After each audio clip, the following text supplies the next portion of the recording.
Hoje eu tenho o prazer de conversar com o presidente do Corecon de São Paulo, Conselho Regional de Economistas. Eu vou deixar que ele se apresente, fale o nome, qual é a formação dele, né?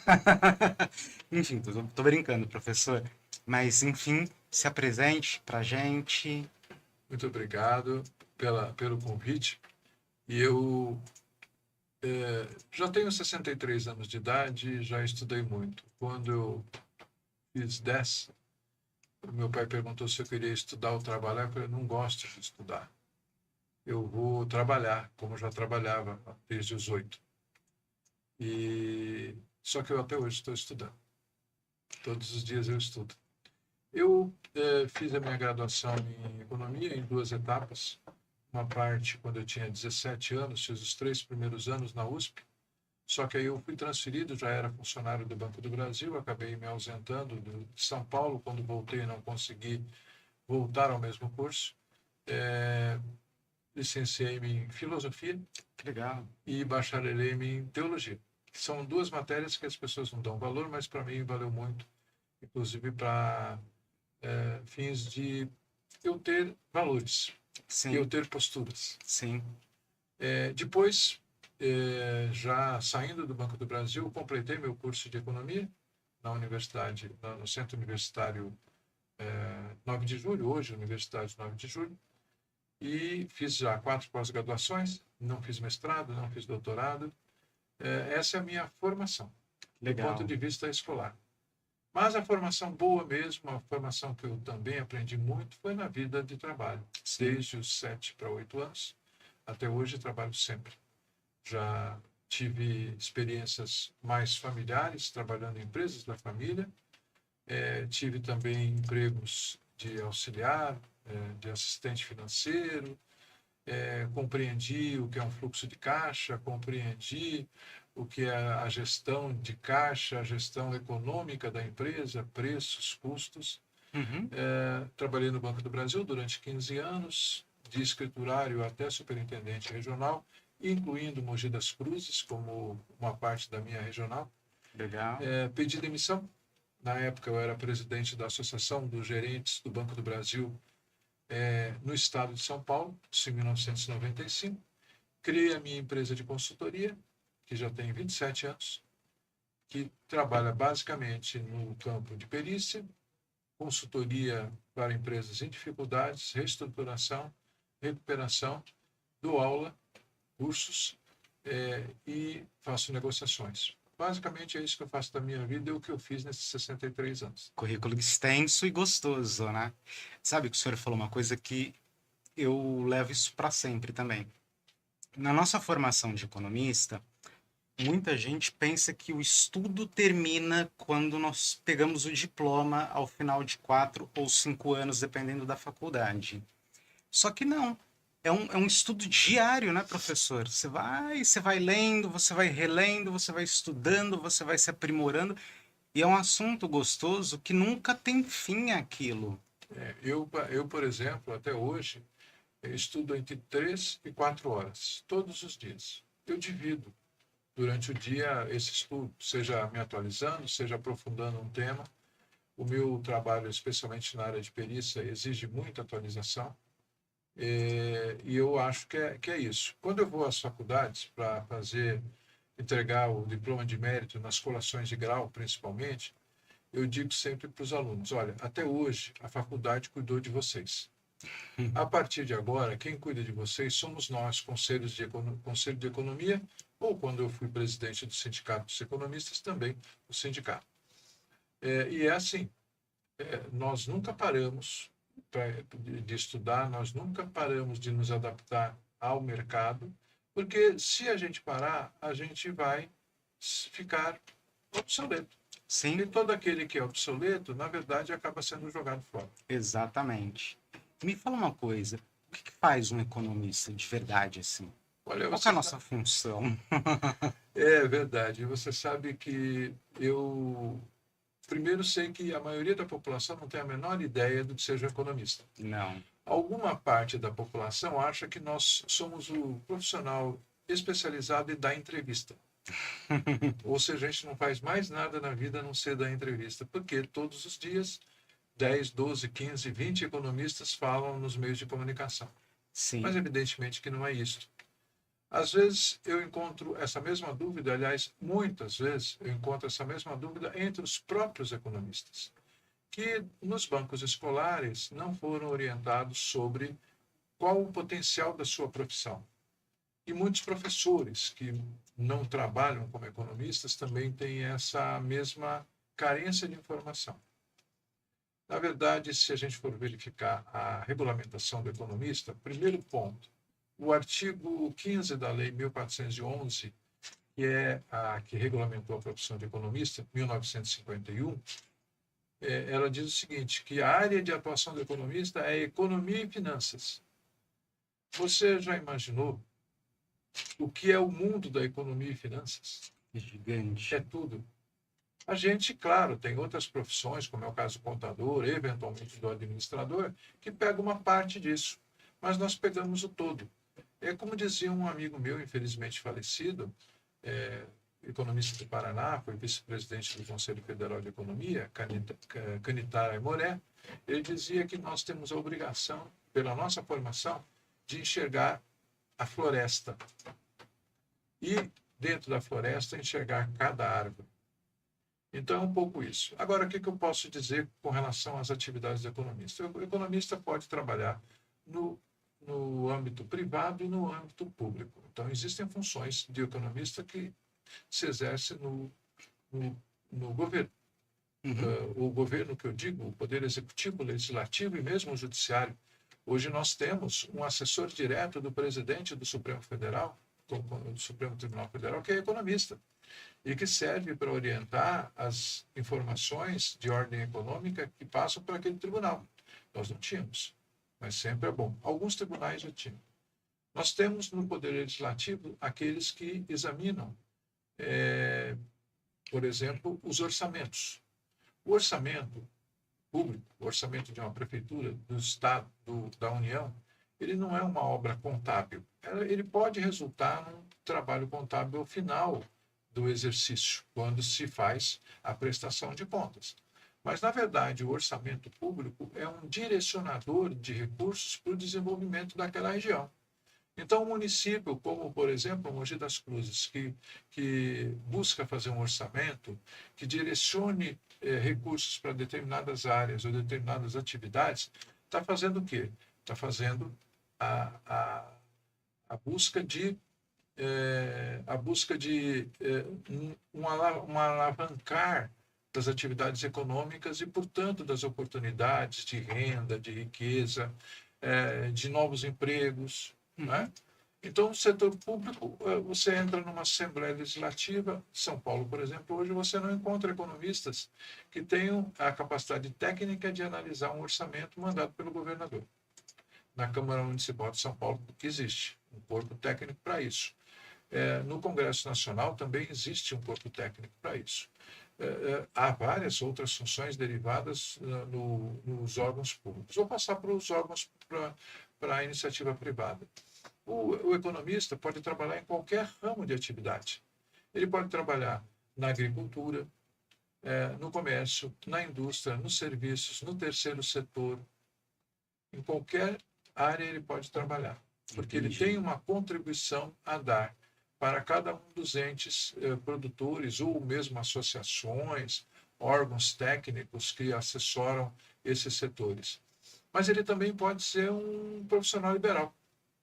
Ele pode trabalhar para várias empresas, vários tomadores de serviço, e ele se sustenta com isso. Na consultoria, em perícia, em avaliação de empresas ou de patrimônio, em recuperação de empresas, reestruturação. Eu estou citando só um pouco, porque, na verdade, na nossa regulamentação, são mais de 50 campos de atuação do economista. É claro que não daria para explicar todos, mas Sim. a ideia básica é, em qualquer ramo de atividade é necessário o economista bem formado, atualizado e que saiba direcionar os seus esforços para melhoria, repetindo, da renda, da riqueza, da criação de empregos, da distribuição de renda. Ai, que legal. Me fala uma coisa, qual a importância do Conselho de Economia?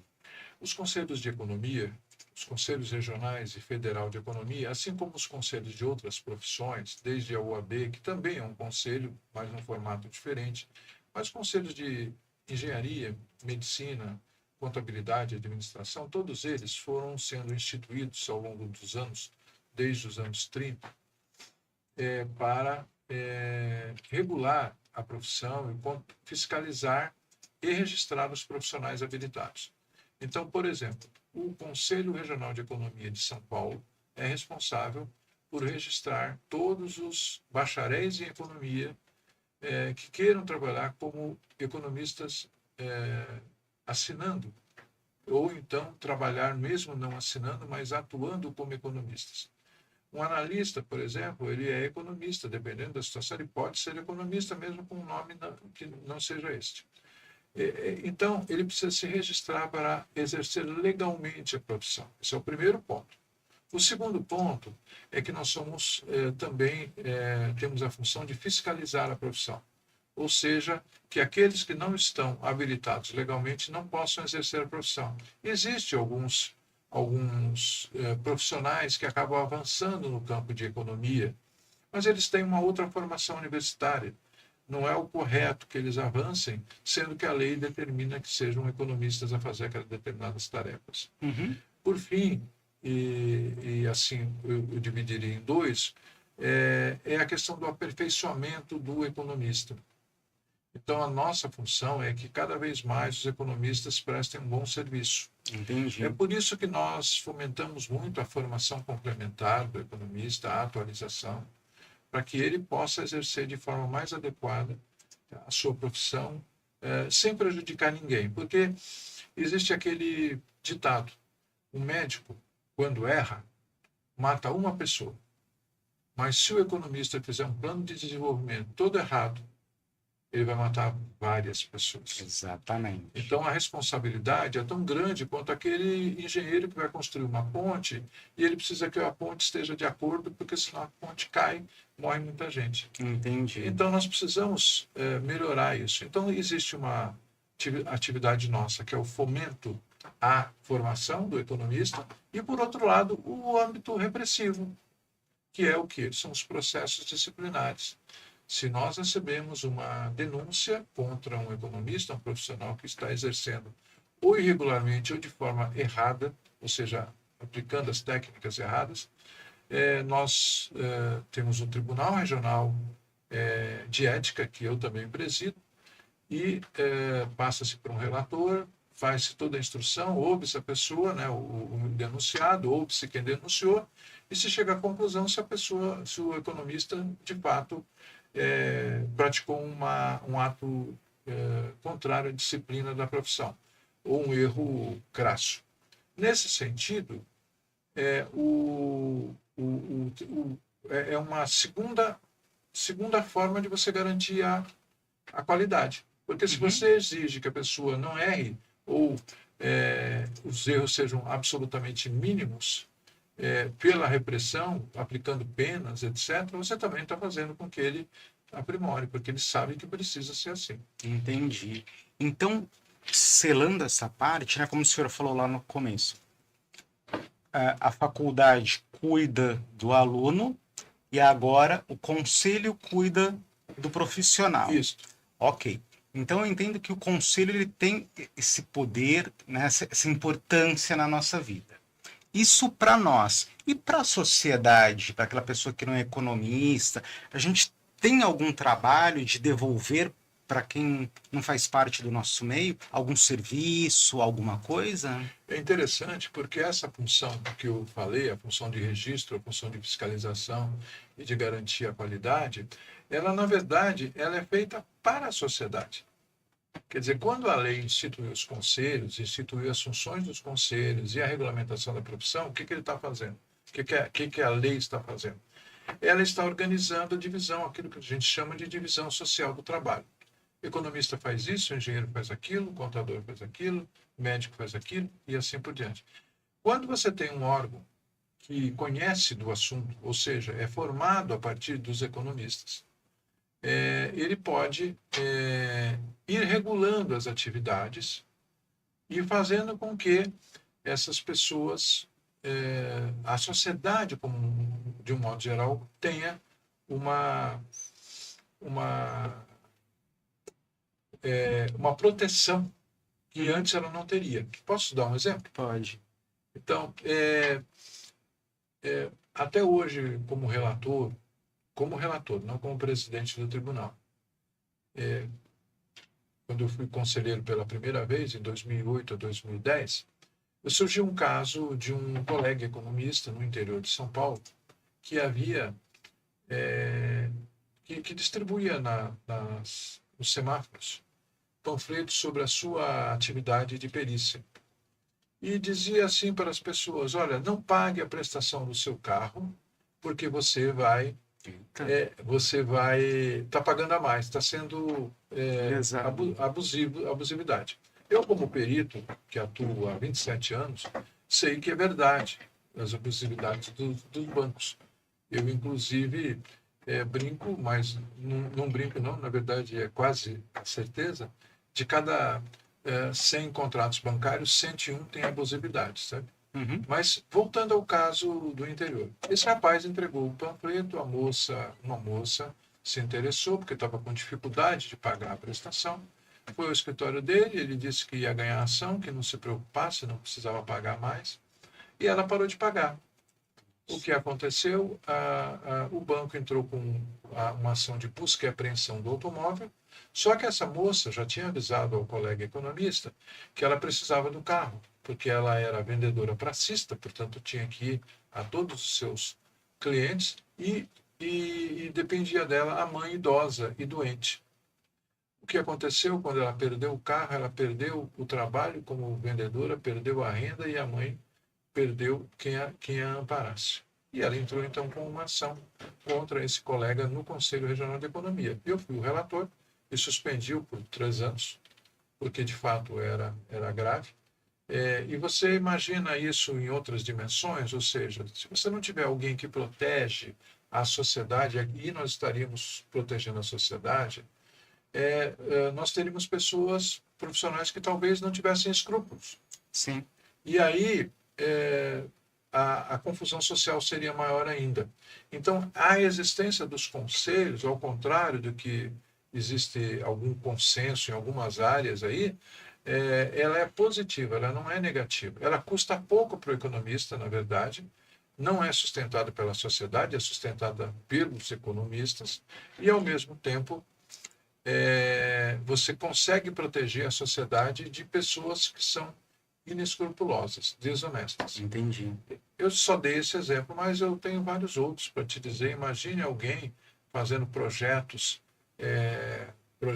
que depois venham propriamente a quebrar empresas, né? Hoje mesmo um colega me dizia a respeito de uma empresa em reestruturação que ele não consegue mais reestruturar. Mas eu falei para ele: eu ainda tenho uma soluçãozinha para isso aí, pela experiência, entendeu? Então, quando uma empresa quebra, significa desemprego, significa falta de produção, desequilíbrio no mercado, significa impostos em atraso, ou impostos que não vão ser mais pagos e não vão ser gerados, débitos junto a fornecedores, e tudo isso o economista tem instrumental para ajudar que não aconteça, ou que aconteça com uma intensidade menor. Entendi. O senhor falou sobre perito, né? Como que eu ingresso nessa carreira? Porque ela também está dentro, né, da carreira do economista, que é o que o senhor falou. É banco, entrevista e governo, mas tem os outros leques. O senhor comentou agora um pouco sobre perito. Como que faz isso para quem está se formando agora ou para quem já está formado também, quer ingressar? Veja, essa atividade é a principal atividade, a atividade que mais cresce entre os economistas já há 15 anos, pelo menos. Em 2005, eu era coordenador do Comitê de Perícias, que completou agora 20 anos, e nós tínhamos 300 economistas atuando no estado de São Paulo como peritos, em tempo parcial e em tempo integral. Hoje nós temos 3.000. Nossa, cresceu Agora, bem. por que cresceu? Cresceu por vários motivos. Então, o que é um perito? O que é a área de perícia? O perito, nós temos o perito que nós chamamos perito do juízo, que é escolhido pelo juiz para auxiliá-lo, e um assistente técnico, ou os assistentes técnicos que ajudam as partes em litigância. Por que os advogados e os juízes nomeiam alguém assim? Porque os juízes e os advogados são peritos em direito, na área de direito, mas não na área dos fatos. Por exemplo, examinar uma operação de crédito e verificar se ela tem, ao longo do tempo, ela tem irregularidades, um advogado normalmente não sabe fazer, mas um economista sabe fazer. Então, o perito levanta os fatos, aponta os fatos e aí os advogados e juízes vão julgar o mérito jurídico da questão. Entendi. Então, é essencial. Só para você ter uma ideia, nós temos 25 milhões de processos apenas na Justiça Estadual de São Paulo, Tribunal de Justiça, fora Tribunal do Trabalho e fora Tribunal Federal Regional. De 25 milhões, 16 milhões são de operações de crédito, ou seja, execuções dos bancos contra os clientes, ou cobrança do banco contra o cliente, e ações revisionais em que os clientes estão questionando o banco sobre irregularidades. São 16 milhões de processos. Se fosse seguido rigorosamente o Código de Processo Civil de 2016, que é o que está em vigor, todos os processos deveriam ter um parecer técnico-econômico sobre a operação. Mas muitos advogados não fazem isso, o juiz não olha e passa adiante. Mas, teoricamente, é o primeiro trabalho de um assistente técnico, pegar a documentação que existe, fazer um parecer para ver onde estão as irregularidades, para que assim o advogado, com base nesses fatos, vá e faça os seus argumentos jurídicos e ingresse com a ação. Depois, um pouco adiante, o outro lado vai fazer a mesma coisa, vai contestar também com um parecer técnico, etc. E mais adiante, o juiz, tendo que decidir e não confiando, entre aspas, nos dois assistentes técnicos, nomeia um perito de sua confiança para fazer todos os levantamentos a partir dos questionamentos das partes, que nós chamamos de quesitos. Essas etapas, e depois, quando há a sentença e a transformação da sentença em números, ou seja, aquilo que nós chamamos de cumprimento de sentença, atualização de valores, etc., é feita por peritos. Como é que entra, então? Bem, entra de duas formas. Os mais novos não têm experiência profissional. Então, quando os mais novos querem entrar na carreira de perito, primeiro, eles devem fazer um curso de perícia. Por quê? Porque o curso de perícia, ele dá informações que o aluno não teve na faculdade. Entendi. Que é sobre todo o rito, como proceder, como dar respostas, como atuar, né? Uhum. Esse é o primeiro ponto. Segundo, ele tem que valorizar o aluno, aliás, o recém-formado, já não é mais aluno, o recém-formado, tem que valorizar o quê? Tem que valorizar aquilo que ele conhece e aquilo que ele sabe, que é a matéria teórica que ele... Né? Então, sim, alguém é bom na área de projetos, então ele pode seguir por aí. Ele teve alguns conceitos sobre operações de crédito, pode seguir. Cálculos, ele é bom em matemática, ele sabe fazer atualizações, ele conhece um pouco de macroeconomia. Existem perícias que abrangem todo o conhecimento do perito, né? do curso de economia. Certa vez eu fui assistente técnico de uma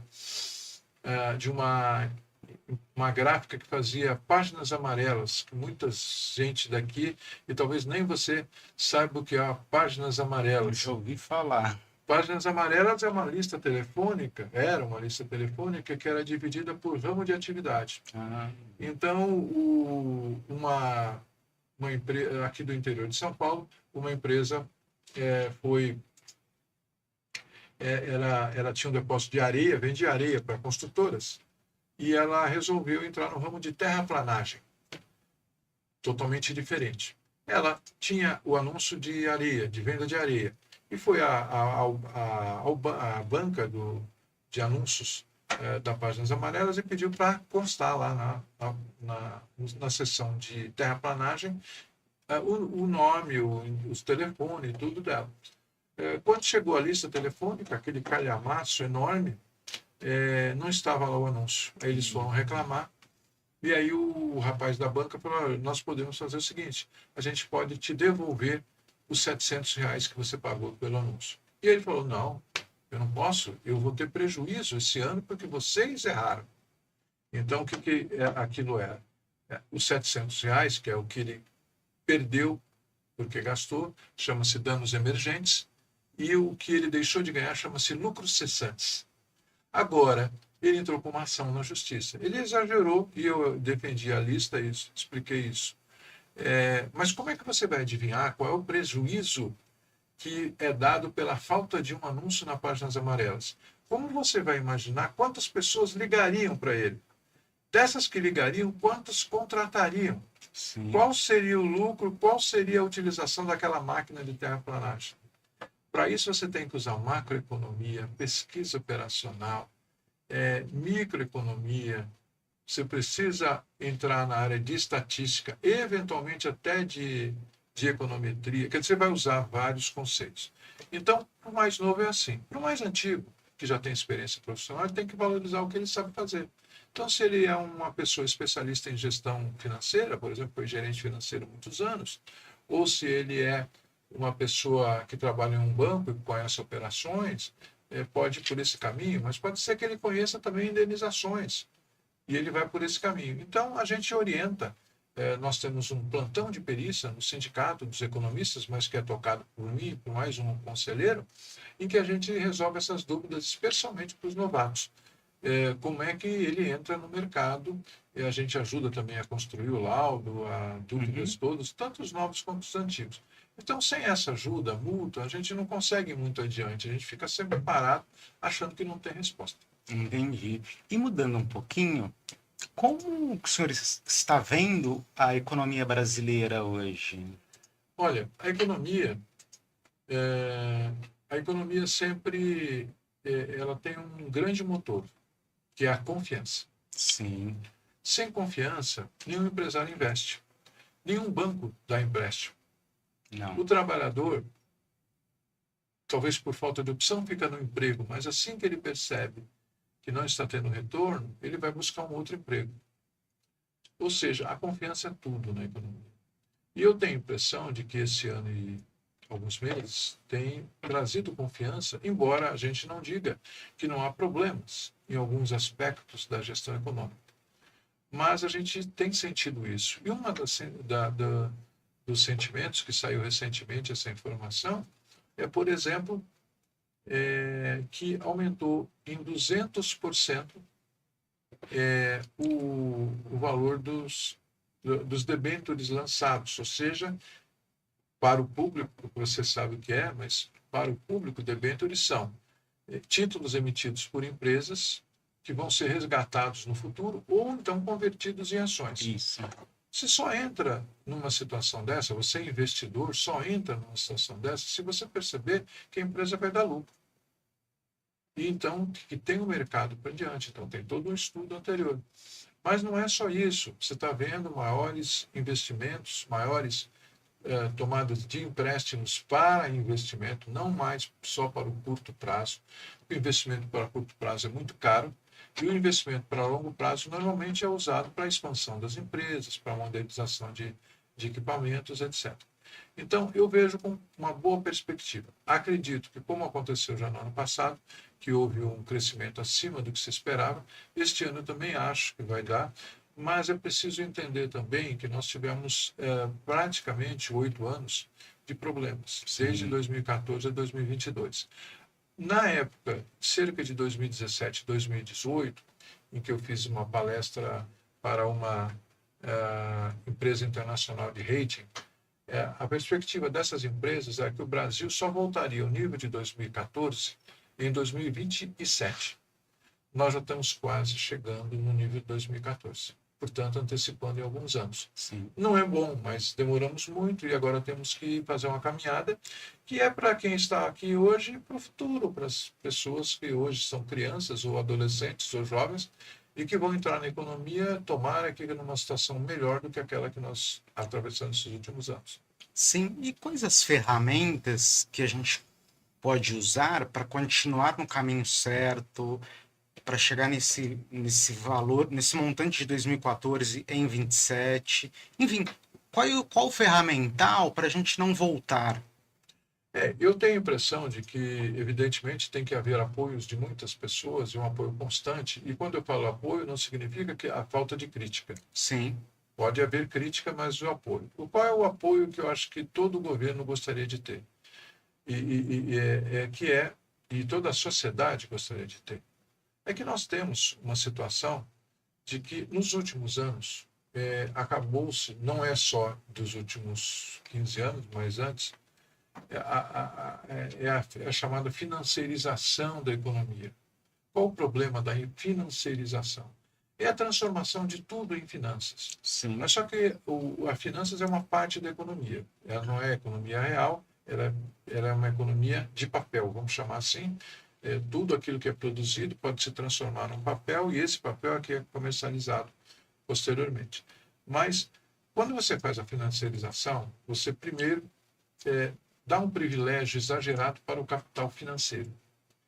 Isso significa juros altos, que têm que ser suportados por quem produz e por quem faz a economia real. Esse é um problema. Hoje, no Brasil, algumas pessoas dizem o custo Brasil e relacionam com o trabalho, com os custos do trabalho, os sim, encargos sociais. Mas não, se a gente for ver, na maioria das empresas médias, e eu já atendi a mais de 800 nesses últimos 27 anos, a maior parte dos problemas das médias empresas é o custo financeiro de levar adiante. Então, o custo financeiro é até maior do que o custo social, o custo dos encargos sociais sobre a folha. Então, esse é um primeiro problema. O segundo problema da financiarização é que a gente começa a olhar tudo com o curto prazo. sim, Porque o setor financeiro só enxerga o curto prazo. Eu não estou criticando o setor financeiro por isso, mas é que nós, como um todo de Brasil, não podemos levar adiante isso.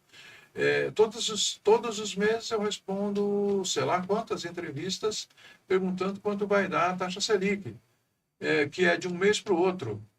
Eu sempre falo, gente, tudo bem, a gente vai falar, mas só que pensa no longo prazo. Começa a buscar outros índices que possam antecipar a inflação, o direcionamento da economia, e ninguém me pergunta sobre o IPP, por exemplo, que é o índice de preço ao produtor, que é fundamental na formação dos índices de preços, e outros sobre a própria perspectiva do PIB, etc., que é geralmente o que vai nos dar sustento durante esses anos. As finanças vão ser auxiliares dessa economia real, e são importantes as finanças, mas não devem ter uma prevalência tão grande como a gente vê hoje. entendi. E só mudando mais um pouquinho, o senhor ainda acredita em que podemos avançar com o Mercosul? Porque dessa confusão toda, Brasil, França, Europa, não sei quem, como que a gente consegue? Qual que é a sua visão? Veja, eu acho que tem que mudar algumas coisas. É possível caminhar, mas com alguns tipos de requisitos. Eu vou explicar um pouco isso. Há 40, 50 anos, o mundo era feito em blocos. Sim, Na verdade, o leste não conversava com o oeste, o leste avançava muito em tecnologia, em produção, o oeste,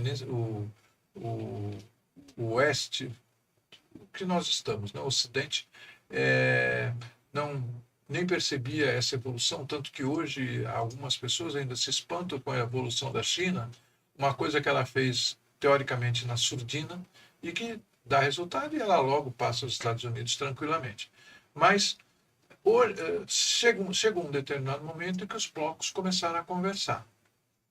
E o Mercosul nada é mais do que um bloco feito a partir de economias ainda no subdesenvolvimento, que são todas as da América Latina, são assim consideradas, desde que eu sou criança, a gente ouve que o Brasil é um país em desenvolvimento, né? Mas não sai do mesmo lugar, e muitas vezes até porque não tinha uma política. Agora talvez tenha, com essa nova política industrial, está apontando um caminho. Mas vamos voltar. O Mercosul, ele não pode nunca empobrecer mais cada uma das nações, ou qualquer uma delas. Então não é possível carregar o peso de outras economias que não cumprem, não fazem o dever de casa. Então, se o Brasil está lá para ajudar, não é o Brasil que tem que fazer isso, porque todas têm que se ajudar.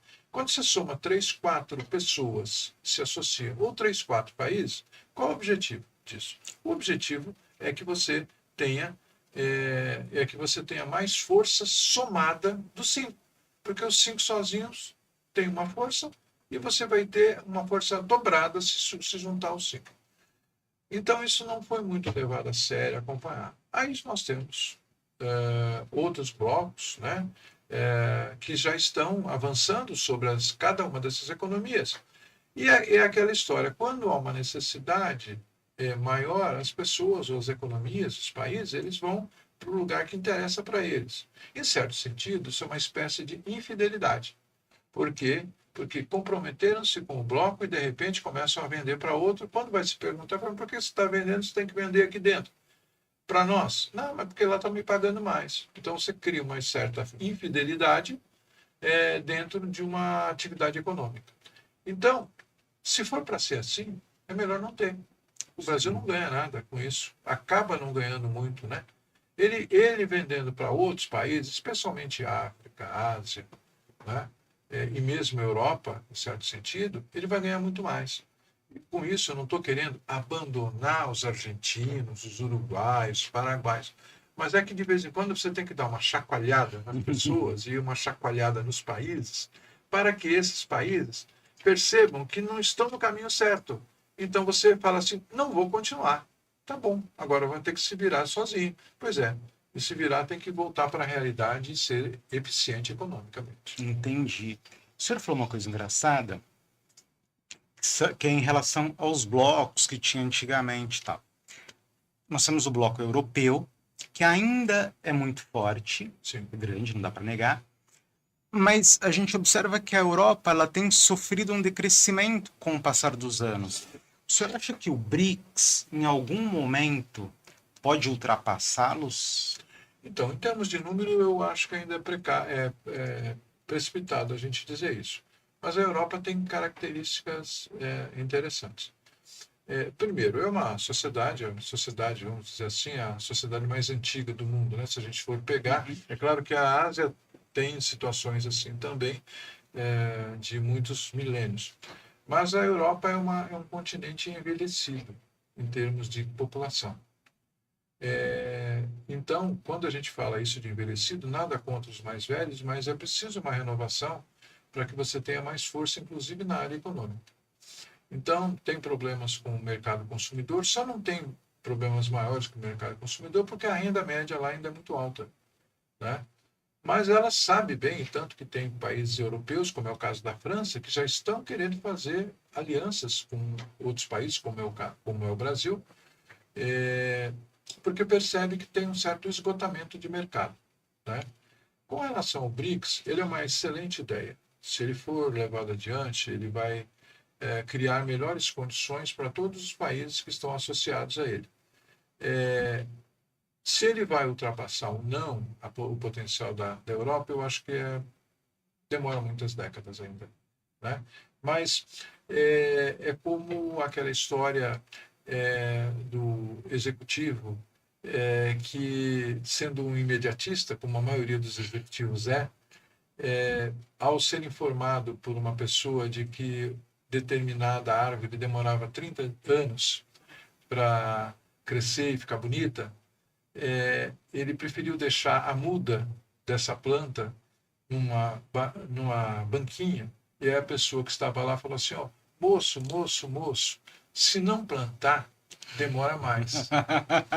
Então, você veja que se não começasse o BRICS, como várias outras iniciativas de diversos países, o próprio Estados Unidos, Se você for ver a história dos Estados Unidos, se eles não tivessem bancado coisas que, naquela ocasião, principalmente ali em volta da independência, seriam loucuras, entre aspas, né? Eles não seriam o que são hoje, o que já são há 150 anos, né? Sim, Que ultrapassaram a Inglaterra mais ou menos há 150 anos. Então, há que ter uma certa certeza para garantir o sustento das pessoas, mas há que ter também uma certa ousadia. E o BRICS eu acho que é uma certa ousadia, que vai dar certo, não sim. tenho dúvida. Eu penso bastante sobre isso também, com o senhor, esse exemplo que o senhor citou dos Estados Unidos, e que nós não tivemos isso aqui no Brasil. Nós demoramos, a industrialização aconteceu recente. É, E essa coisa do BRICS, eu acho que ela acaba colocando o Brasil na dianteira do mundo. sim, sim, Sabe, eu acho que aí é aquilo que o senhor falou, a gente precisa saber conduzir esse trabalho isso. para levar isso à frente, porque senão a gente vai ficar com a semente na mesa e não vai dar certo nunca. Ninguém larga uma coisa boa. Então, a gente, quando fala de qualquer iniciativa econômica, tem que saber que existe um concorrente. Que se a gente ganhar alguma coisa, muito provavelmente o concorrente vai perder alguma coisa nesse caminho. Ou seja, de influência, ou que pode ser inclusive política, ou seja, em riqueza, em renda, etc. Então é preciso só que a gente perceba que existe uma caminhada a ser feita, que o Brasil está bem atrasado. O Brasil só começou a ter indústria nos períodos de substituição de importação, que foi a Primeira Guerra, com algumas indústrias mais arcaicas, boa parte no Nordeste, substituindo uma situação de quase escravidão, não negra obrigatoriamente, mas do povo nordestino. E depois, no Brasil, havia a opulência do café até o começo do século XX. Quando chegou a Primeira Guerra, houve a necessidade de fazer substituições. Aí nós tivemos aquelas empresas muito tradicionais, né, como Nadir Figueiredo, como outras que começaram a produzir. E depois, na Segunda Guerra, com um avanço de iniciativas nacionalistas, que, aliás, o Sindicato dos Economistas que eu presidi esteve à frente de todas essas lutas, que foram do aço, com a Companhia Siderúrgica Nacional, em 43, a consolidação das leis do trabalho que não existia e era necessário para regular a relação entre patrões e empregados, também em 43, o petróleo é nosso, a luta ao petróleo é nosso, que gerou a Petrobras, que conduziu à criação da Petrobras em 52, 54, a criação do BNDE, que era o Banco Nacional de Desenvolvimento Econômico, em 52, para concentrar empréstimos de longo prazo para poder construir as indústrias, etc. Então, são iniciativas que foram sendo, vamos dizer assim, feitas, empurradas pelas necessidades. Quanto aos Estados Unidos, por uma série de coisas, inclusive as questões culturais, eles já foram tomando as iniciativas, descobriram, por exemplo, que tinha o petróleo, que era a coisa mais importante do século XIX, que tinham esse monopólio, que podiam trabalhar, que tinham o aço e fizeram todas as ferrovias para baratear todo esse transporte, quer dizer, e outras coisas que aconteceram, e eles foram construindo a economia deles com base nessa ousadia. Isso é legal, isso é importante. Assim como a China está fazendo há algumas décadas. Sim. E é o caminho que a gente tem que seguir Isso, agora, né? isso. O senhor falou da Petrobras, da CSN. Como que o senhor está observando essa coisa da privatização da Sabesp? Olha, eu não tenho um conhecimento muito amplo.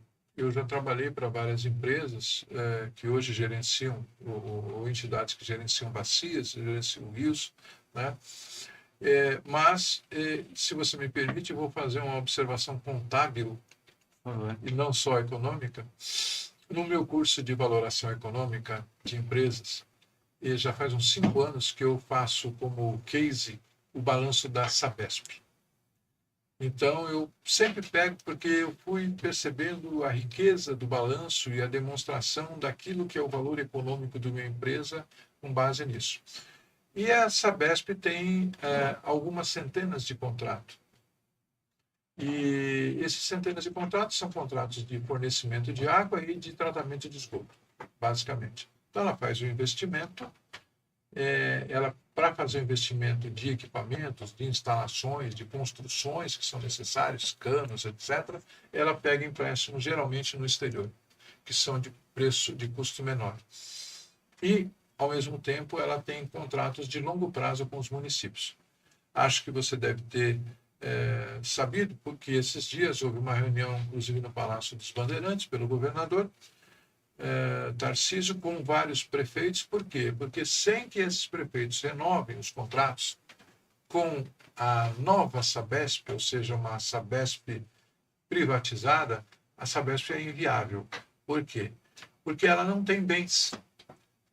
Todos aqueles canos que ela passa, etc., bens materiais que eu digo, todos os canos que ela passa são do município. Elas ficam com o município no final da concessão. Se renovar, continua com a Sabesp, mas se não renovar, depois de 40 anos, ficam com a Câmara. O que ela tem é um ativo intangível, ou seja, imaterial, que são os direitos de exploração, que são esses contratos de 40 anos. Então, ela tem uma estimativa de quanto vai vender de água, de quanto vai tratar, quais serão as tarifas, etc, etc. Então, eu penso o seguinte, a Sabesp já tem tudo bem esquematizado. Todas as empresas que privatizaram, a gente viu nos últimos 30 anos, algumas melhorou o serviço, outras nem tanto. Nós estamos vendo alguns gargalos hoje, principalmente na área elétrica, e o temor é este. Por exemplo, eu estive agora recentemente em Piracicaba, em Americana, no centro da Agência de Regulação dos Rios Piracicaba, Capivari e Jundiaí, e com as bacias. O que está acontecendo? Eles estimam que em 6 anos, se não for mudado alguns esquemas entre Sabesp e as agências das bacias, o interior de São Paulo, aquela região, vai ficar sem água. Por quê? Porque houve um aumento de população, houve um aumento de consumo, os rios já não estão tão cheios como era antigamente por questões climáticas, etc. Então, a água é absolutamente essencial para nós. Eu não conheço em profundidade os estudos que foram feitos, mas não deve haver risco para a população de forma nenhuma. A população não pode ser colocada em risco de não ter água, porque morre, né? Evidentemente.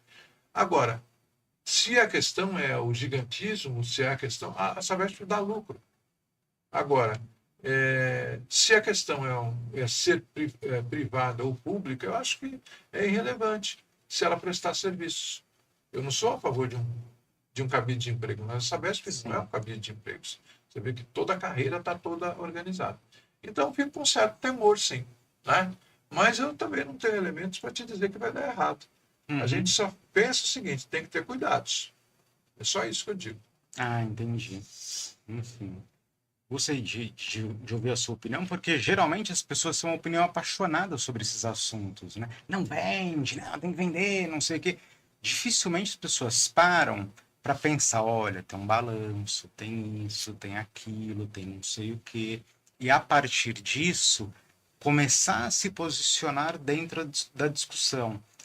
Até os nossos pares são assim, né? Eles têm um tema e ele é apaixonado, ele não consegue ver algo bom naquilo que ele, por eventualidade, ele é contra, e fica batendo naquela tecla que acaba ficando um assunto chato e a gente acaba perdendo o nosso espaço de conversar, de trazer novas informações para as pessoas e alertá-las, né? Olha, vai acontecer isso, mas tem aquilo, mas se souber caminhar bem, tudo dá certo. Sabe uma outra coisa que eu queria perguntar para o senhor? Eu estava conversando com um colega meu, ele estava falando de algum projeto de transparência no Corecon. Como que funciona isso? Só concluindo uma ideia do que você me perguntou antes, eu vou te dizer, eu comecei a estudar economia em faculdade, porque eu já estudava antes com livros, etc., na FEA USP, em 1978, portanto há 46 anos. Toda vez que houve ideologização da economia ou das questões, elas dão errado. Sim. Então é assim, a economia é bastante objetiva. Então, quando alguém fala, eu sou a favor da privatização porque eu sou a favor da privatização, ou eu sou a favor da estatização porque eu sou, ele está esquecendo a primazia. O que é a primazia num caso como a Sabesp? Sabe o que é? A população. É Sim. o serviço à população. É isso que interessa. De quem é o capital é outra história. Tá? Mas, assim.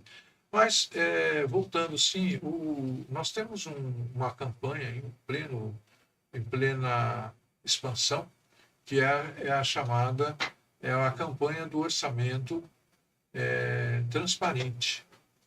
O que ocorre nos orçamentos? Se você for olhar em quase todos os orçamentos municipais, você vai encontrar os gastos e as receitas de uma forma mais técnica, que não é acessível para a população. Uhum. Então você não sabe a origem. Você sabe que você paga IPTU, mas você não sabe que tipo tem tarifas diferentes e tal. ISS, vem de onde o ISS?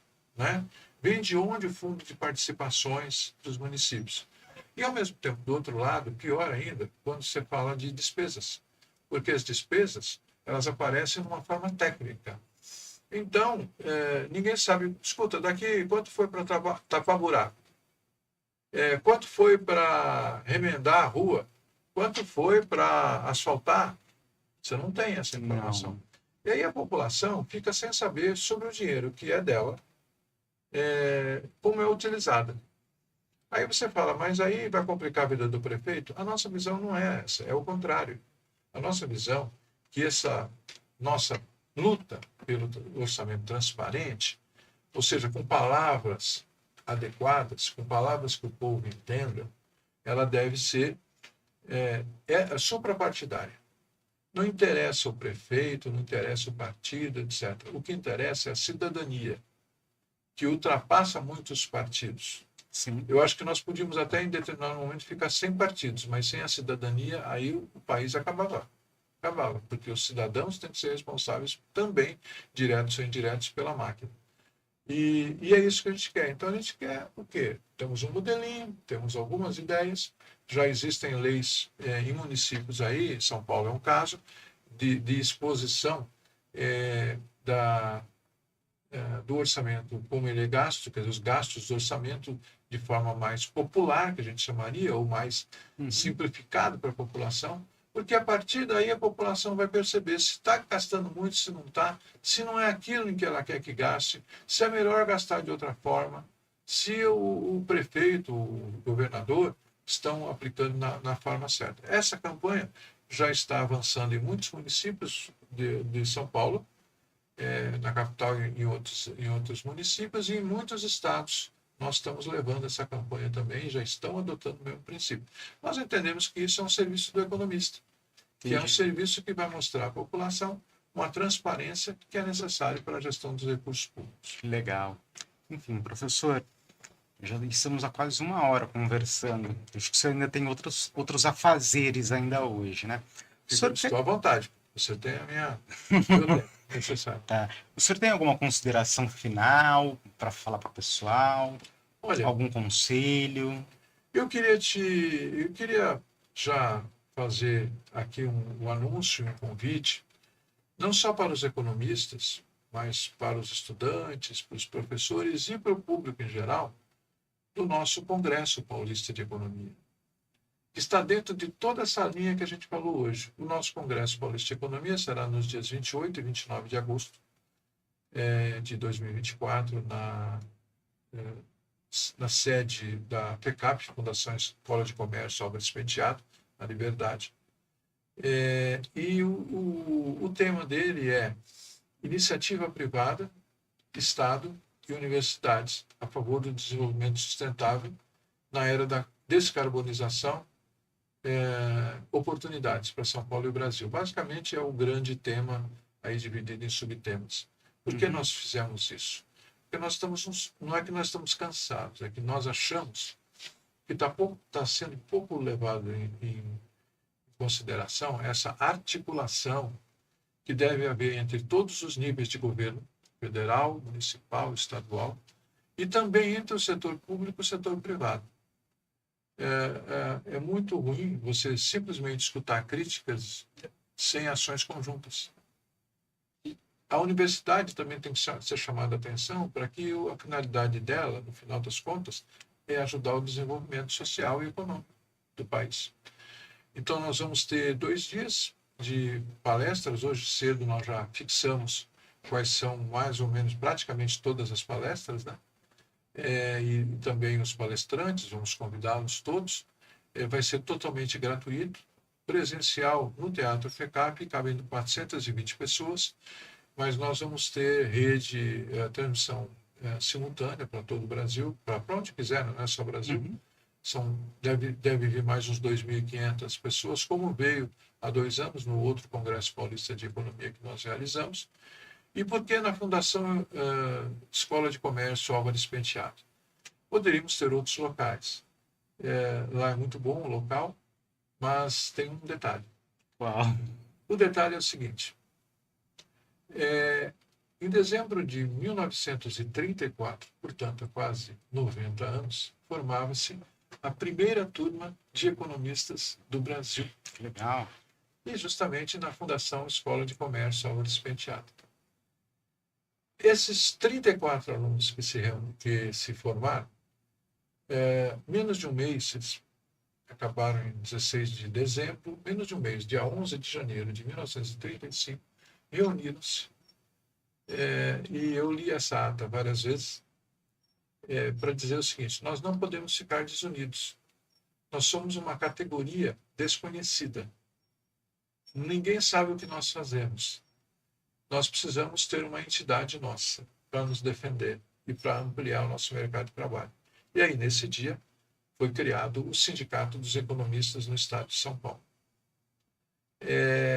Essa atitude deles fez com que a classe dos economistas ficasse representada por eles durante 16 anos, até o começo aliás, 18 anos, até 1953.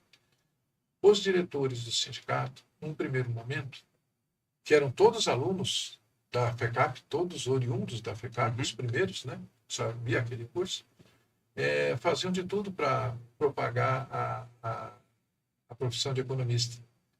Eles chegaram a alugar não pagaram nada, né?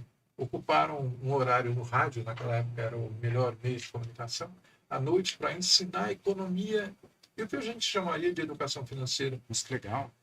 Para a população que ficasse com o rádio ligado. No interior de São Paulo, né? Porque todo mundo pegava a rádio ali, Rádio Record. Eles faziam isso. Fizeram várias outras coisas, que não, aí o tempo nosso não vai dar. Criaram o primeiro índice de preços do Brasil, que ainda existe, que é o chamado hoje índice da FIB, mas foi criado dentro do Sindicato dos Economistas, com coleta de preços das famílias dos lixeiros. Nossa. E por que eles fizeram isso? Porque eles estavam defendendo a criação do salário mínimo. E eles foram para as famílias que menos ganhavam, que era dos lixeiros, e foram ver a evolução dos preços. E mostraram quanto deveria ser o salário mínimo para uma alimentação razoavelmente digna. E 6 meses depois foi criado o salário mínimo. Então é uma luta assim, que redundou na criação, por exemplo, do Corecon São Paulo, em 1953. Então, a gente tem o maior respeito pela FECAP, como temos por todas as faculdades, mas um carinho especial Sim. pelos 90 anos. E nós lá vamos homenagear também a FECAP. E, é claro, não existe nenhum deles vivo, mas vamos homenageá-los de alguma maneira. Eu vou querer estar lá com certeza. Pois esteja assim. Então tá joia. É isso, professor. Infelizmente o nosso tempo encerra. Adorei conversar contigo, foi muito esclarecedor. Pude aprender um pouco mais da nossa história também. E volte sempre que quiser aqui. A casa é sua, o espaço é seu. E vamos trabalhar juntos. Obrigado, estou sempre à sua disposição, à disposição dos seus ouvintes. Sempre que eu puder, eu estarei colaborando com vocês e sei que o trabalho de vocês é muito importante. Então, tá bom. Obrigado pela atenção. Obrigado, pessoal. Tchau, tchau. Até a próxima